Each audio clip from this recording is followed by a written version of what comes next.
Ahoy there, sailors! Here's how you can get the Shipwrights tools in Windrose. Eventually, as you improve your ship, you're gonna need the Shipwrights tools to upgrade your ship's equipment via the Shipwrights workshop.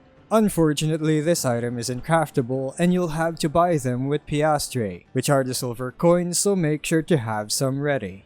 You can buy the item from Tortuga. If you haven't found Tortuga yet, we have another video on the channel covering how to get there, so make sure to check that out. Start from Tortuga's entrance, which is this bridge with the castle icon. You'll be standing on this spot of the town. Now just walk past this post, and before you reach the town square, stop beside the first building to the left.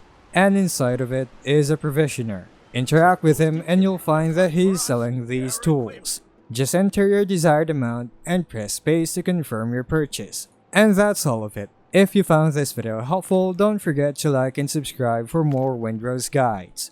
Thanks for tuning in, and I'll see you in the next video.